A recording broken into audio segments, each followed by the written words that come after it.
மத்தவங்களை எப்படி நடத்துறோம்னு என்னைக்காவது யோசிச்சு பார்த்திருக்கோமா? சில சமயம் தெரிஞ்சோ தெரியாமலோ அவங்கள கஷ்டப்படுத்தி இருப்போம் இல்லையா? இத பத்தி ரொம்ப அழகா சொல்ற ஒரு கதையை தான் இன்னைக்கு பார்க்க போறோம்.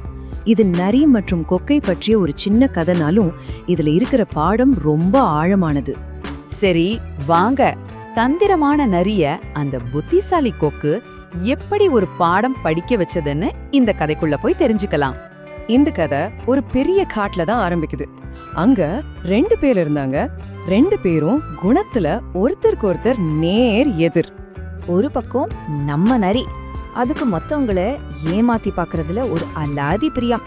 இன்னொரு பக்கம் கொக்கு, ரொம்ப அமைதியான, எல்லா மிருகங்களும் மதிக்கிற ஒரு கேரக்டர். கொக்குக்கு கிடைக்கிற இந்த நல்ல பேரை பார்த்து நரிக்கு பொறுக்கவே முடியல. எப்படியாவது இதை அசிங்கப்படுத்தணும்னு ஒரு பிளான் போடுது. அதுக்குதான் ரொம்ப பாசமா விருந்துக்கு கூப்பிடுற மாதிரி நடிக்குது. கொக்கும் சரின்னு சொல்லிடுச்சு. அவ்வளவுதான், நரியோட குறும்புத்தனமான திட்டத்துக்கெல்லாம் ரெடி ஆயிடுச்சு. நரி திட்டமிட்ட மாதிரியே ரொம்ப சுவையான சூப் செஞ்சு பரிமாறுச்சு. ஆனா இங்கதான் ஒரு ட்விஸ்ட். அது சூப்ப பரிமாறினது 2 அகலமான தட்டையான தட்டுல. இதுதான் அதோட சூழ்ச்சியே. இப்போ யோசிச்சு பாருங்க, அந்த தட்டையான தட்டுல இருக்கிறதால அதோட நீளமான அலக வச்சு கொக்கால ஒரு சொட்டு சூப் கூட குடிக்க முடியல. பாவம். நரி மட்டும் தான் பங்கு சூப்பரா ஈஸியா குடிச்சிட்டு பசியில வாடுற கொக்க பாட்ட கிண்டல் பண்ணுது. அப்போதான் கொக்குக்கு புரியுது, நாம நல்லா ஏமாண்டுட்டோன்னு. ஆனா நம்ம கொக்கு கோவப்படல. அதுக்கு பதிலா ஒரு செம்மையான திட்டம் யோசிச்சு இந்த முறை அது நரிய விருந்துக்கு கூப்பிடுது. அடுத்த நாளே கொக்கு நரிய கூப்பிடுது. நரிக்கு செஞ்ச தப்ப உணர்த்துறதுக்கு அதுக்கு ஒரு பாடம் கற்பிக்க முடிவு பண்ணுது. சரி வாங்க, இப்போ 2வது விருந்துக்கு போவோம். அங்க என்ன நடந்தது, எப்படி இந்த கதை ஒரு அட்டகாசமான முடிவுக்கு வந்ததுன்னு பார்க்கலாம். அங்க சூப்போட வாசனை மூக்க தொலைக்குது. ஆனா இந்த தடவை அந்த சூப் ஒரு வித்தியாசமான பாத்திரத்துல இருக்கு.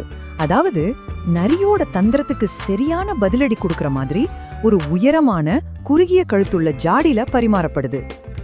இப்ப பாருங்க, காட்சியே அப்படியே தலைகீழா மாறிடுச்சு. கொக்கு தன்னோட நீளமான அலகால ஈஸியா சூப்ப குடிக்குது. ஆனா நரியால அந்த ஜாடிக்குள்ள வாய கூட விட முடியல. கீழே சிந்தின சில துளிகளை நக்க மட்டும்தான் முடிஞ்சுது. இதுதான் ரொம்ப முக்கியமான இடம். பசியும் அவமானமும் சேர்ந்து நரிய வாட்டுது. அப்பதான் அதுக்கு புரியுது, நாம கொக்கையை ஏமாத்தினப்போ அதுவும் இதே மாதிரி தானே கஷ்டப்பட்டிருக்கோன்னு. இதுல இருந்து நமக்கு கிடைக்கிற அந்த ஆழமான பாடம் என்னன்னு பாப்போமா?